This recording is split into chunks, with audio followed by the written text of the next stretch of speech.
Just kidding. I just sheared the bolt off. Frick.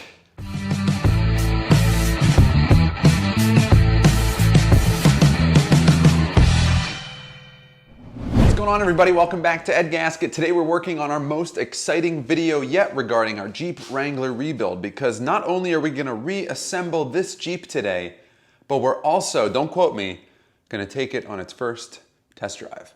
Now, this old fender is of little use to us aside from that mudguard and a few of those plastic clips. So let's take those out of the old piece and install them in the new one. Now, once that piece has all those clips installed, we're gonna install it on our Jeep Wrangler. So let's go ahead and update this new fender and then get it on the Jeep without scratching it.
So the front end of this Jeep Wrangler is going together wonderfully. Just kidding, that's why we're here. This is a fan radiator shroud, and it's designed to live on the inside of everything you see right here, not on the outside with you and me. But sometimes things like that happens. You put a car back together that has a lot of pieces and a lot of steps, and you miss an important one. But that's not really a big deal. All I gotta do is take a few pieces back off. It'll be a few minutes, and it'll go back together. So not every unexplained event ends in misfortune.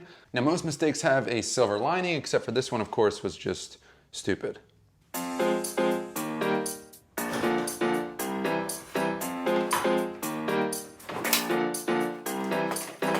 All fixed.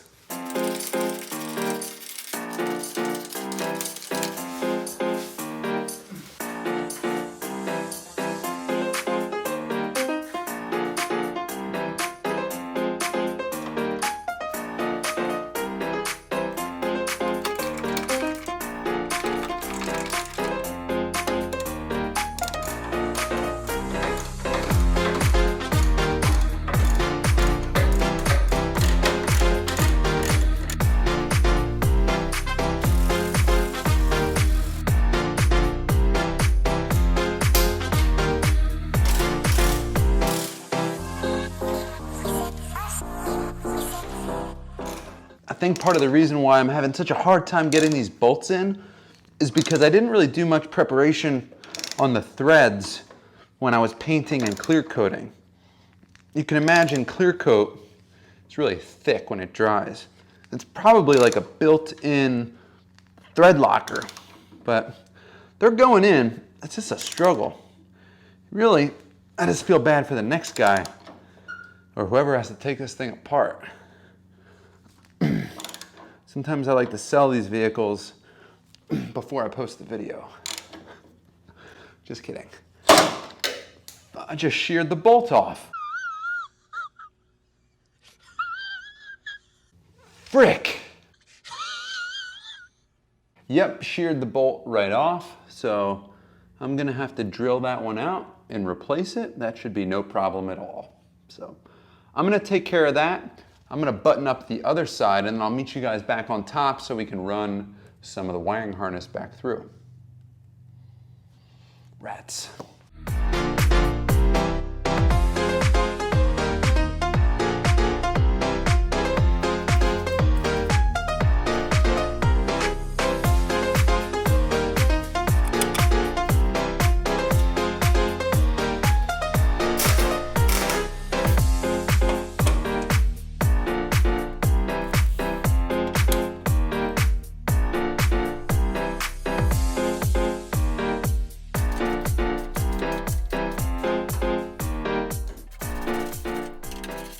So the good news is that I was able to drill out that old snapped off bolt. I welded a nut to the opposite side of the bolt and then successfully used a wrench to back out the remaining piece of the broken bolt. Then I just zipped in a new one and we're set to move forward. I'm gonna go ahead and add the wiring to our grill so we can connect our headlights and our turn signals. I think these are turn signals or marker lights, marker signals.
I would like to halt today's video to address a growing concern with my tools that were designed and built and sold in the 1990s. And that's simply because when you overpay for your projects and then invest more than they're worth and then sell them for far below what you have invested, you are left to sit alone in the garage with your tools that you cannot afford to upgrade.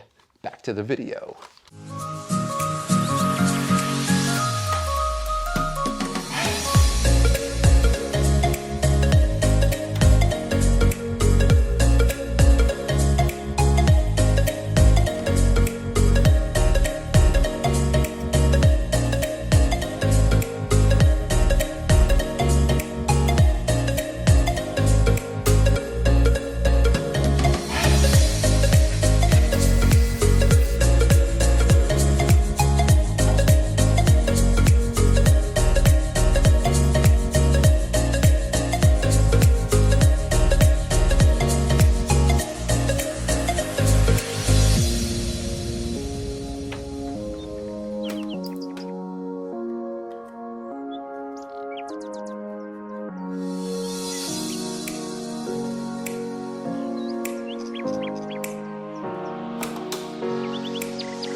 All right guys, the front end of this Jeep is back together and I think we're just about ready to start the engine and see how she runs. Of course, I have a few last minute things to do. This fender flare is brand new and I have 3 others for the remainder of the Jeep, but I'm dying to know if this thing runs. Of course, it was in a front end collision and remember, the radiator had a big hole in it, which means we lost all of the coolant after the accident. Now, in a perfect world, that driver parked it, it was trailered to the auction yard, It was then towed to my house, and here it is in the garage, no damage done.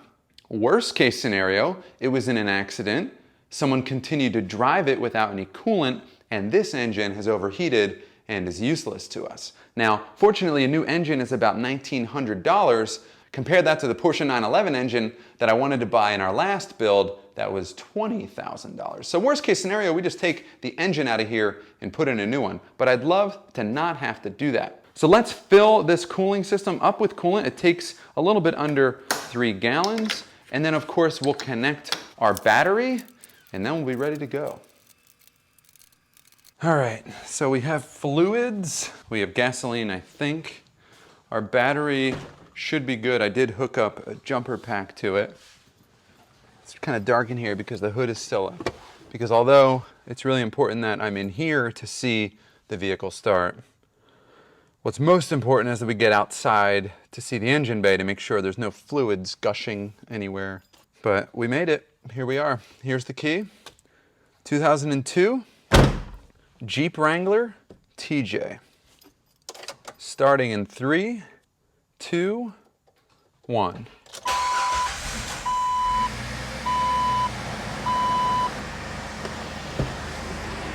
Sounds good?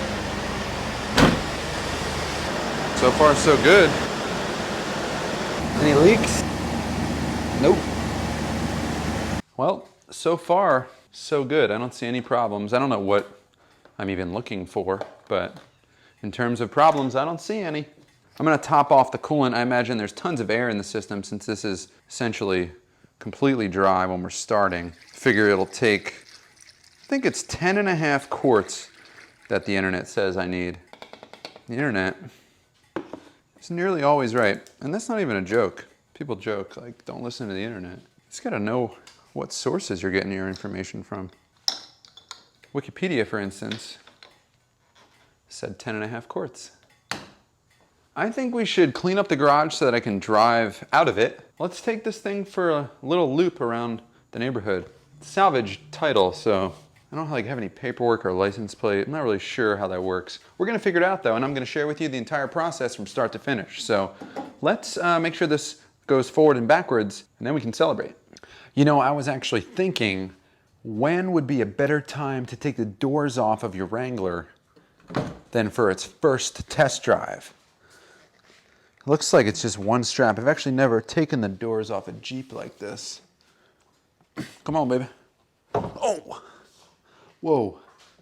Heads up, buddy. These are way heavier than I thought. Man, there's an opportunity for weight savings. These doors actually come off really easily.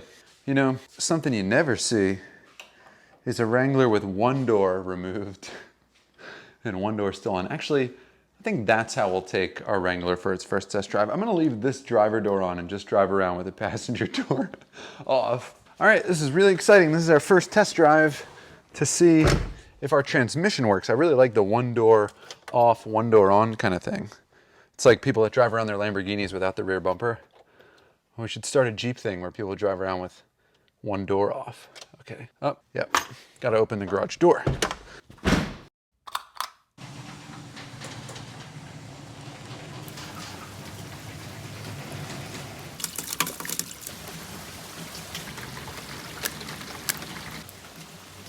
Slight change of plans. Obviously, we aren't gonna take the Jeep out in this storm. Although this Jeep is kind of built for storms like this, there's actually a hurricane, or at least these are the effects of Hurricane Ida. There's actually also a tornado warning. So I'm not sure if it's a good idea to take the Jeep out, but I don't want to leave you guys hanging. So what I'm gonna do is actually start this puppy up, and then we'll make sure she goes forward and backward, and then we'll come up with a plan for a test drive. So without further ado, take 2.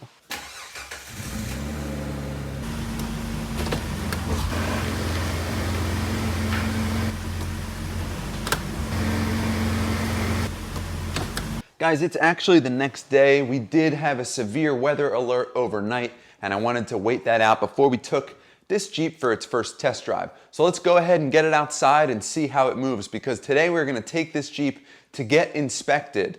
Now this isn't a normal safety inspection like you're used to, where they check the tire depth and to make sure that all of your turn signals work. I'm sure they do that type of thing, but this is more about a sort of audit of the work that I did to the front end of the Jeep to make sure that this vehicle can be welcomed back to normal highway use without any concerns that it will fall apart on the road and hurt somebody, which would be sad.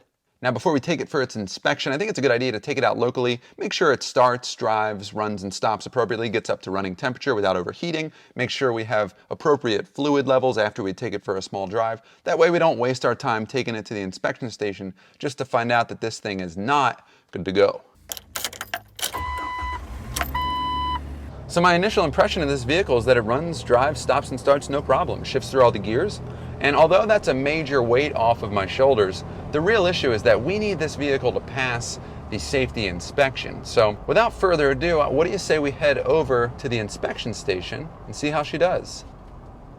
Okay, never mind. Actually, I think there's a bit of an issue here, folks. This is my third attempt at exiting our little area around where we live, and it looks like all the bridges are closed. I also just realized I never put a license plate on the Jeep. Crap. Little change of plans here. We're still dealing with the effects of that storm from last night, and unfortunately, all the roads leaving our immediate community are closed. We're kind of surrounded by creeks and a river, and all those bridges leaving the area seem to be flooded, so I don't think we're going to be able to get to our inspection station today. Well, the good news is I'm no longer concerned about whether or not the vehicle can run or drive, and my new concern is, of course, finding a way to the inspection station. Well, we're headed back to the garage. Not good. The phone just fell off the car.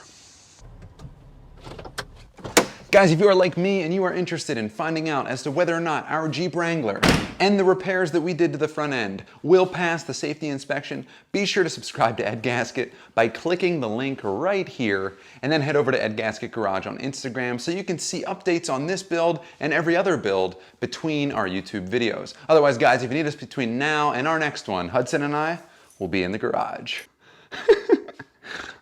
You've never done that.